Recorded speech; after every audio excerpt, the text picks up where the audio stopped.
Welcome to She Built That with Julie Nichols, a show for female entrepreneurs to share their entrepreneurial journey. Today, I have a fantastic guest, Kim Kleeman. You may know her from the two previous podcast episodes where we name dropped her several times. Her ears have definitely been burning a lot lately. And so now I would love for you to get to know Kim because she is phenomenal. She is my business coach, so I am totally biased and I'm not going to pretend that I'm not. So Kim, welcome to the show. Thank you. So happy to be here. And I love that you're doing this podcast. It's much needed. Yay. I mean, I love helping women to share their stories. Yes. And I feel like, especially in the time that we're in now, the world we're in now, women have to help build each other up even more. And that is a priority for me for always, but even more now since the most recent election, we'll just say. I think that's enough said. But Kim, I would love for us to start out by I would love you to tell our listeners what you do, your business, the name of your business, and just kind of give us a little bit of introduction to who you are. Sure. So I am really excited to be here because I'm doing what I love, which is that I am a business coach. I help a lot of people who want to start a business or grow a business or sustain a business. I also help leaders who want to grow a certain aspect of the business. A lot of people who are taking over a business to work on the day-to-day aspects of sales, marketing, operations, some finance. And what I'm really looking to do is run alongside the entrepreneur or the leader and give them the tools that they need or share advice or anecdotes about times that I have been through some of those same experiences so that leaders can make less mistakes and save time. And that should cost them less overall in their business. So that's really my goal. My goal is to positively impact small businesses. I love that so much.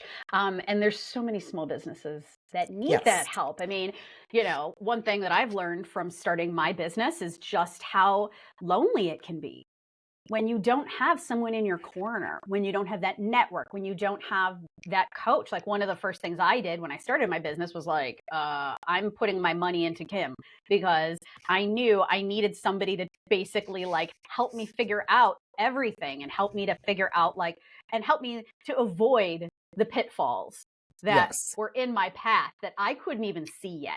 And you hit the nail on the head multiple times of like, yeah, so if you do that, then this is going to happen. And I'm like, oh, then maybe I should maybe I should try something else. 2 steps ahead, right? Yeah. And it like, holy crap, it makes such a difference. Yes. Okay. So clearly, like, you make a big difference in people's lives on a daily basis. I would love to know more about how you got your start as an entrepreneur. Can you tell us about that? Sure. Well, those of you that have been listening, you heard my sister Joy speak yesterday. Or in your last podcast, not yesterday. Whenever that was. Yeah, years ago. So our family business is where we all got our chops. Baking is a trade and it's a lot of hard work. And my parents operated up to 11 retail and wholesale stores and eventually converted over to corporate over the years. And really, none of us kids wanted to work in that hard business, but I definitely have it in my DNA of what it means to make something out of nothing. And so when you hone that skill, which I thought a lot of entrepreneurs had, but this is a particularly special skill.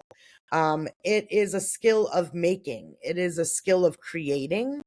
And that has given me personally a lot of ways to advise, or even for my own businesses, make a difference. So I thought that it was crazy what my parents were doing. It was the ups and the downs of retail.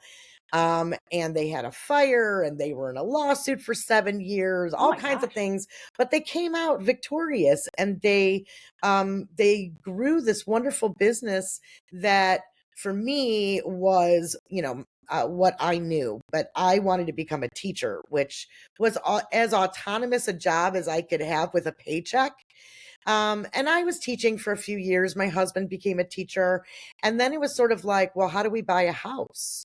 Like, well, neither of us are making enough money here to do that. And my mom and dad were like, well, you know what to do. You could start a business. So I really leaned in as a necessity in order for me to build the life I wanted to live. I wanted to live in a certain suburb. I wanted to have a certain house, a certain kind of lifestyle. And although money never really mattered a lot to me, I did want the goals of what my ideal like family life was going to be. And so really that's why I started my first business.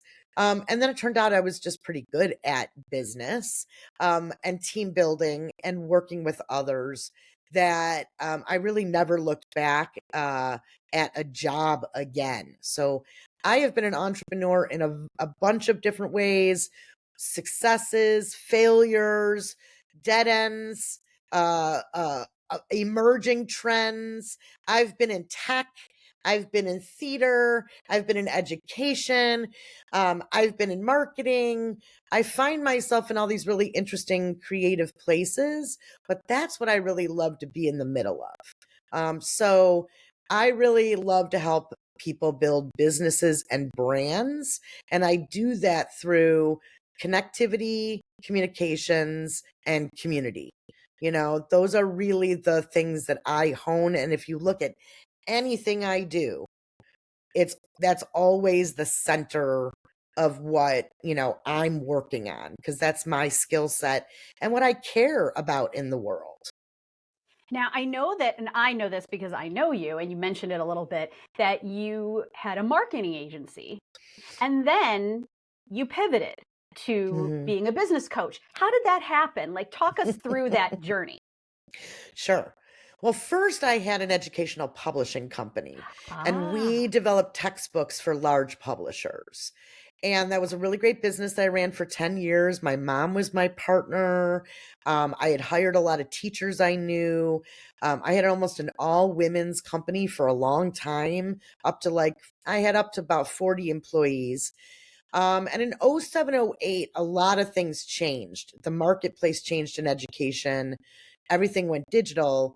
And I pivoted over to digital marketing, not without a bunch of ups and downs, but basically I was working with Oprah's network and Discover Channel and developing large websites as the internet was born. Yes, folks, I'm that old. The internet was born, and I was part of what you all Google today. I like to say Um, when Twitter was in its infancy, yeah, the when people didn't vintage. know how to use social media, people were like, "What is this? How do you promote yourself on this thing?" Oh, let And us show you how, I was like, let me jump in. I was right? like, more ways for me to keep in touch with more people. Like, I'm a person who is an extroverted extrovert. So social media just made my life so much easier with my 31 first cousins and my bigger family and all the friends from all the levels of my life and former employees and future employees. And like, I loved, and I still love, breaking that mold of like, how many people can you know, and what is your network, and what is that? And so much so that now, a lot of the marketing that I do. So I pivoted to that digital marketing agency.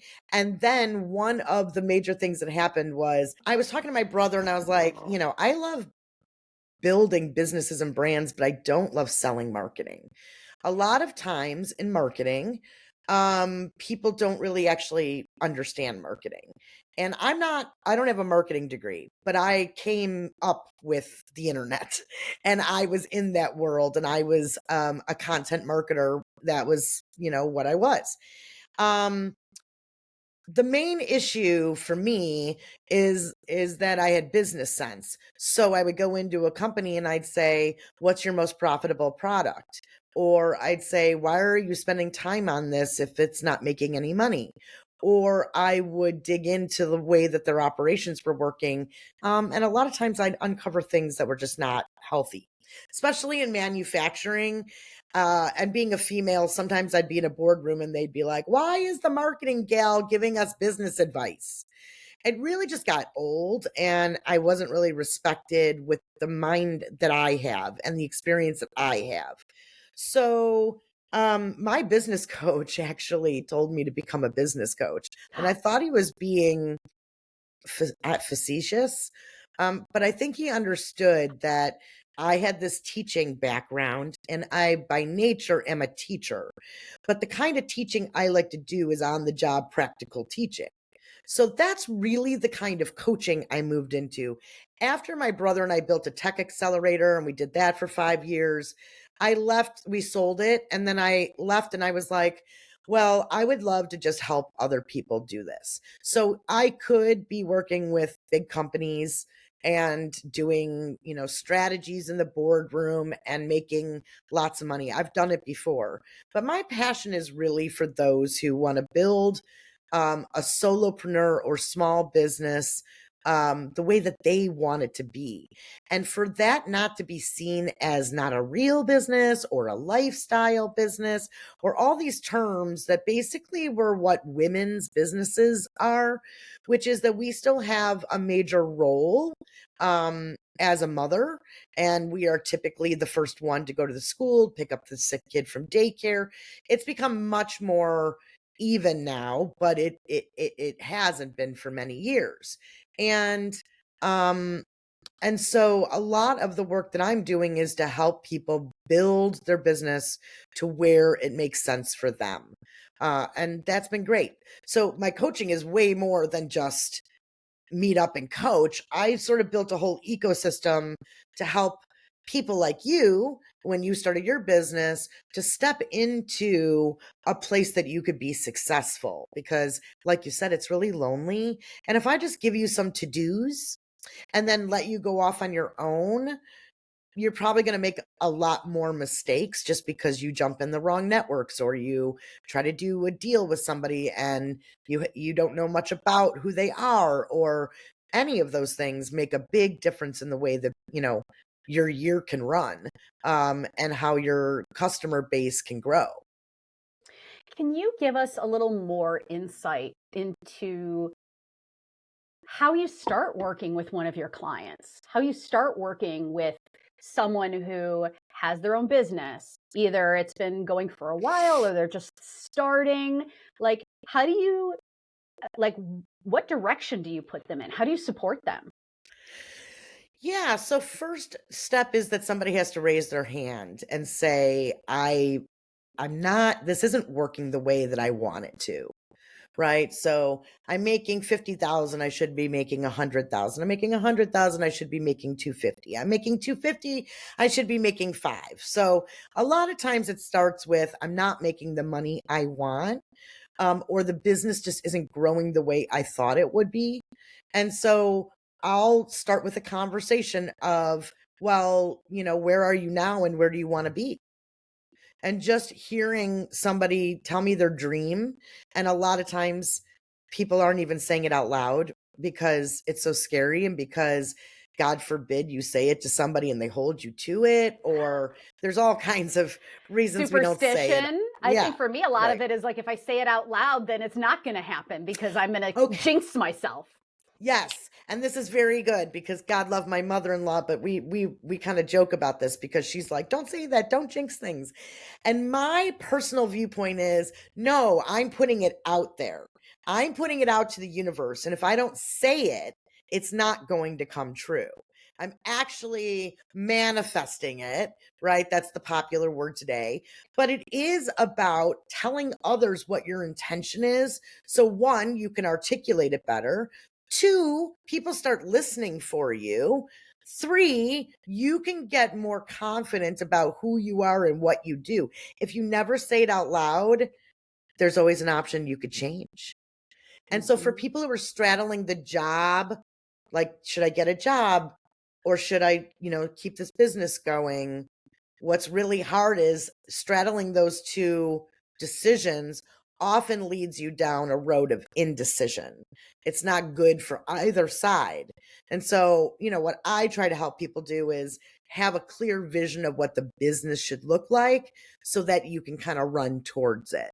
Um, and that might be, to your point, that I'm planting some seeds of a couple steps ahead just so that you understand like why you're doing what you're doing. When you first started coaching people as a business coach, can you walk me through the first few months of building that and like what surprised you the most?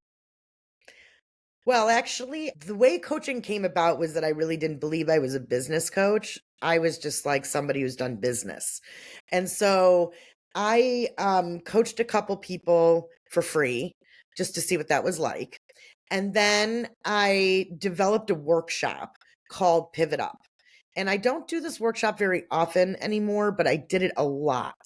Um, and this workshop was around helping people figure out how to take their lives and pivot to the next level and do it what seemingly looked like to the outside to be effortless and graceful.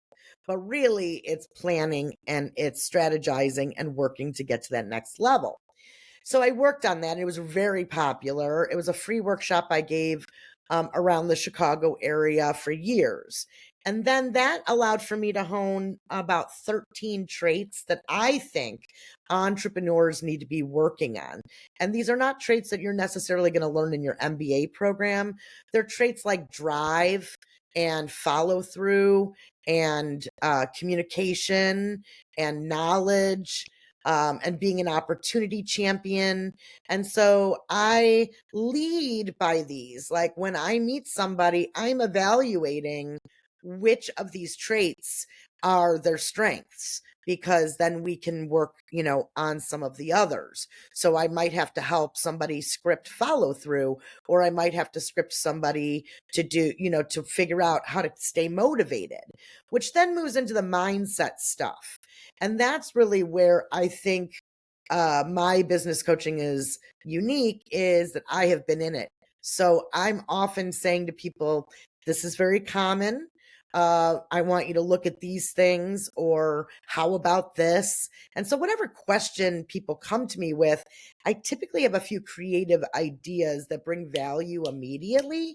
And then there's confidence and faith built over time as results and aha moments kind of happen for people. And really, that's at every level. So, I think a lot of my clients have realized you get to the next level, there's more problems. And so, right, new ones, new unknowns. And so, there's a lot of work to be done at each level of business as you grow it. I want to pivot a little bit to talk about the balance.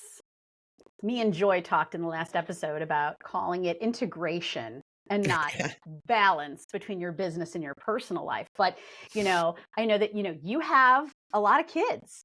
You have 3 kids, and I know that you had them young. And I would like to hear about that, how being a young mom, and then starting these businesses. Can you speak to that? I want to kind of hear like where you maybe felt like you struggled and then where you succeeded. Yeah, I mean, I'm very different than most of my peers in the Chicagoland area because the trend in my generation was, get married maybe 26, 28, 30, start having kids 32, 35, and even older.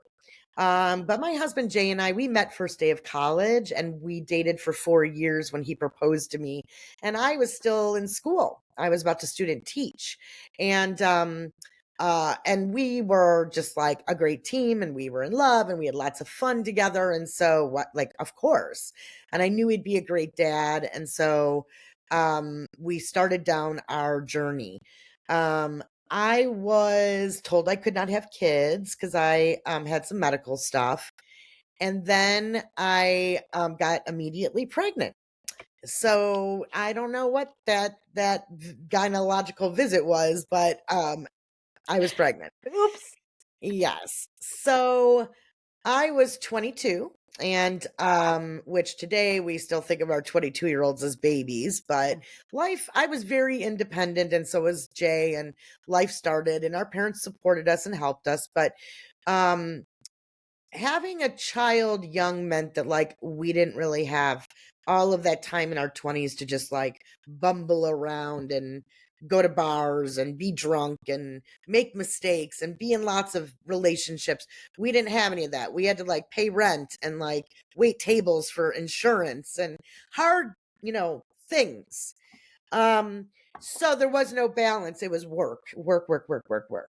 So when I became a teacher, which I loved teaching, love teaching high school English and psychology, um, that was the idea, was to balance our lives. And then my husband Jay was going to be a teacher, balance our lives on that seasonality of teaching. Summers off, you know, teaching and coaching, blah, blah, blah. But our oldest daughter had a chronic illness, and I realized that it's really hard to see specialists in the afternoon or like after school hours. And so one of us really had to make a decision to leave teaching if we were going to give our daughter the attention she needed. And we loved kids. We went into teaching for kids. So why wouldn't we prioritize our own kids? And so I started my business really just to manage that, like, part of my life. And then I had my second daughter, and my business was kind of going. And then 2 kids in daycare is really expensive. So going back to teaching, even though that was always my fallback, I could always go back and teach.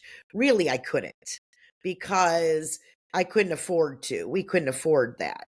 My husband Jay went back to school, became a teacher while we were married, got 2 master's degrees while we were married.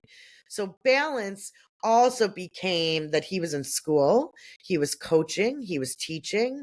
There was a lot of hours in the early years of us just managing. So working hard to build a business seemed normal. Like it seemed like the amount of hard work that we needed to do just to keep up.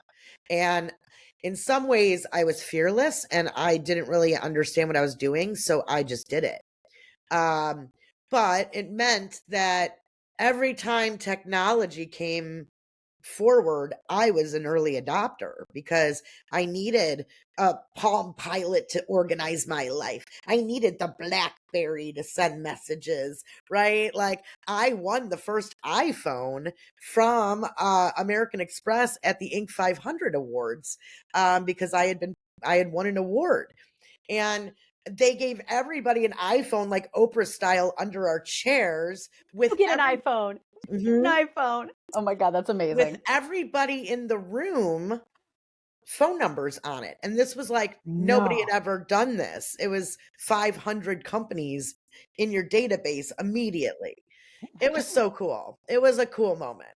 And it was a moment of like, how do I continue to show others how to do this? So for me, um, I always was able to be there for my kids' stuff. I was able to take my daughters to the doctor.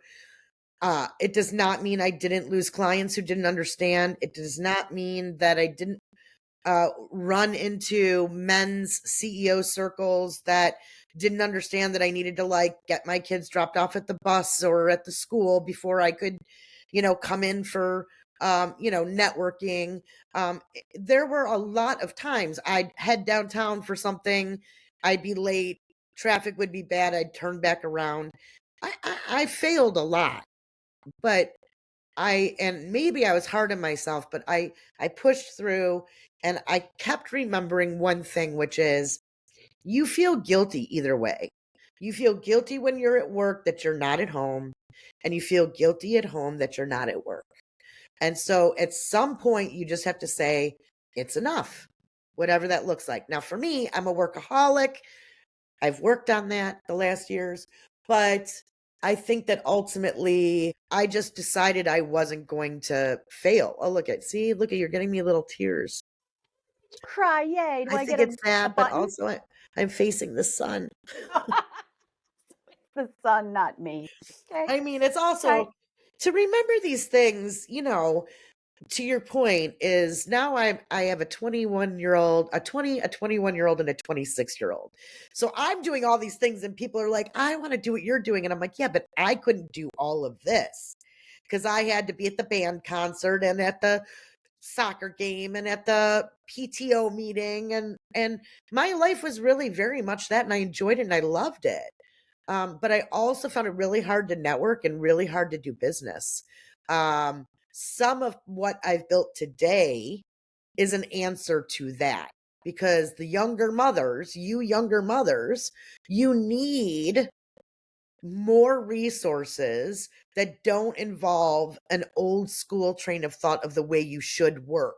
And I break down some of those like, well, you really need to focus. If you just pick one thing and focus, well, that's not really how a lot of us women work.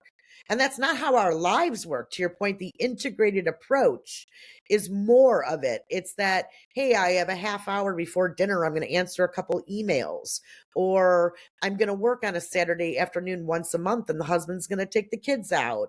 Or, I'm going to rent a hotel room once a quarter and just go sit and allow myself to do my writing and Don't want order to do room that. service and have silence. And I used to do What's that. that? What's silence? Yes. This is a perfect segue into the next thing I wanted to talk to you about, which Yes. is your incredible leadership in networking and building community groups. I would love for you to share with our listeners the work that you've been doing for years around your professional networking, as well as more local women's networking groups. Could you kind of take us through everything that you do? Yes. Let me start by saying that I don't expect anybody else to be this prolific in networking. I personally really love it. I love meeting new people. I love hearing their stories. I love growing things. I love seeing the impact. So as a listener, if you're like, "Oh my God, well, how am I supposed to do?" Like, "Oh my God, that's a lot." I'm not asking that. I'm building a space and a community for others to work within for what's best for them. So it started with that in the previous episode, you heard Joy talking about leaving corporate America. And as I sold the tech accelerator with my brother and his partners, I was sort of like, am I going to go back and sell marketing again? It just wasn't for me personally. The answer was yes. I have gone back and sold marketing many times. But at that particular moment, Joy said to me, we're networking so much. Why don't you have this vast network? And my network was really weird at that point. It was like all these marketers, then like the tech world, investors, founders, developers, freelancers, and then like all the trusted advisors I was meeting to do referral business with. But I was running into a whole bunch of issues, which is, bartering, people asking me to do things for free. And I was just really busy. So Joy talked me into starting the Inner Circle, which is our networking group. It is now mostly virtual, having gone through all iterations of pre-pandemic, pandemic, post-pandemic. We have now, I think, created the best of both worlds. Um, and it's really meant for me to put my clients in and for Joy to put her clients in. We want our clients to be successful in a good networking community. And so if we built a good networking community, then our clients would be successful. That was really the goal. Now, the pillars of that are marketing, business development, and then community. Okay. And so the idea is collaboration and not competition. We aren't one of those networking groups that has like one slot for each person and one industry or this or that, because that's not really the way business works. Business owners would like a few choices, and they don't want to think that sometimes they're like walking into a situation where it's going to be Kim's guys or nothing. You want your clients to feel like you are a trusted advisor who can bring them the right answers, but maybe not everything else that goes along with that. So I built the Inner Circle with Joy the last 6.5 years. It is all inclusive. It's all gender. It is really special. We developed 4 levels that we think are great, from the beginner networker at silver to established companies at the diamond level. And then as we started to do that, what the members told me they wanted to to do business more with were CEOs, women or moms, tech founders, okay, and then obviously businesses. So CEOs are the hardest to get into the room. They're very busy. We're all very busy. And then, but professional moms was one I felt like I could do.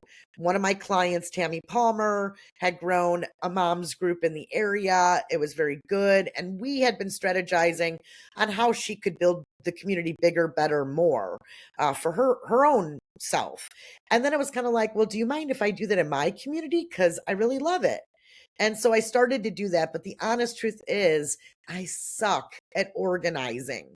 Okay. Like I know how to organize, but if I'm functionally the one that's like putting the event together, nobody's showing up. So for about a year, it was like 4 people would show up. I'd forget to put the date out there. I'd make the wrong link. I'd say the wrong place. All those details are not my strength. And I have learned to delegate or partner. And Joy is really, really good at that. So I was like, Joy, please come help me with Glenview Northbrook.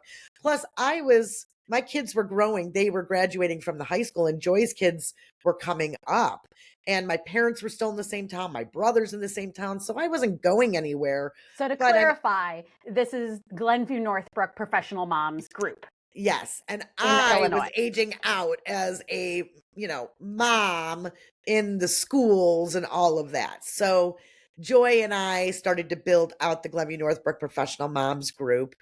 And we doubled and tripled in size once Joy got involved, of course, because she's amazing. And so that has allowed for us to meet a lot of women locally and continue to grow a local community and not just the international community of the inner circle. So it's all connected, but it's about the ways that we need networks, right? Local and global and personal. We need all of those. I would love to hear, what is exciting you most about your business's next chapter? Ooh. Well, I really love that a lot of my clients came from my clients this year, my coaching clients. I love it that other women told people about their successes.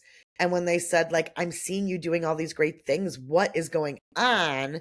That, we could point to a moment in time that we said, and now this starts. And a change has happened in business. And even some of my clients say, like, my business wasn't really a business until we worked together.